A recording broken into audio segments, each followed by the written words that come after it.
শিক্ষকদের এই আনন্দ দাবি পূরণের। মূল বেতনের 20% বাড়ি ভাড়া ভাতা, চিকিৎসা ভাতা 1500 এবং উৎসব ভাতা 75% নির্ধারণের দাবিতে গত 12ই অক্টোবর থেকে আন্দোলনে ছিলেন এমপিওভুক্ত শিক্ষক কর্মচারীরা। শিক্ষা উপদেষ্টার সঙ্গে কয়েক দফা বৈঠক আর আন্দোলনের মুখে সরকার প্রথমে 5% বাড়ি ভাড়া বাড়ানোর সিদ্ধান্ত নিলে তা প্রত্যাখ্যান করে আন্দোলন চালিয়ে যান শিক্ষকরা। টানা আন্দোলনের 10ম দিনে শিক্ষা উপদেষ্টার সঙ্গে ফের বৈঠকে বসেন শিক্ষক কর্মচারীরা। সেখানে মূল বেতনের 15% বাড়ি ভাড়া ভাতা 2 দফায় দেওয়ার সিদ্ধান্ত হয়, তবে অপরিবর্তিত থাকছে শিক্ষক কর্মচারীদের চিকিৎসা ও উৎসব ভাতা।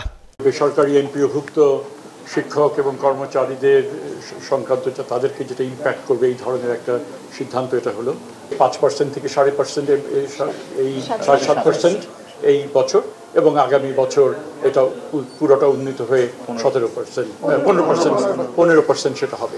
পরে বেলা 2টার দিকে কেন্দ্রীয় শহীদ মিনারে সরকারের এমন সিদ্ধান্তকে যুগান্তকারী আখ্যা দিয়ে আন্দোলন প্রত্যাহারের ঘোষণা দেন শিক্ষক নেতারা। প্রজ্ঞাপন ছাড়া আমরা যাব না বলছিলাম কিনা?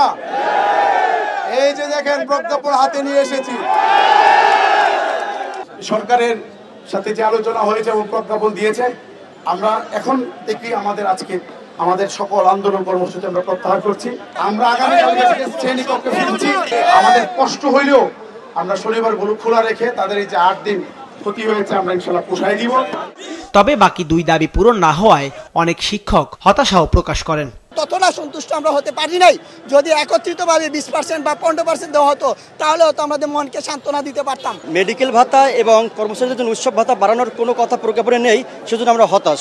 ন্যূনতম যে দাবি ছিল সেটি পূরণ হয়নি। তবু নেতৃত্বের প্রতি শ্রদ্ধা রেখে আমার শিক্ষকরা আন্দোলন থেকে পিছিয়ে আসছে। এদিকে দাবি মেনে নেওয়ায় সরকারকে সাধুবাদ জানিয়েছেন জাতীয় নাগরিক পার্টির নেতারা। সবাই আপনাদের পাশে ছিল এবং পরবর্তীতেও যে কোনো যৌক্তিক আন্দোলনে আপনারা জাতীয় নাগরিক পার্টিকে পাশে পাবেন। দাউদ হাসান, মাছরাঙা সংবাদ, ঢাকা।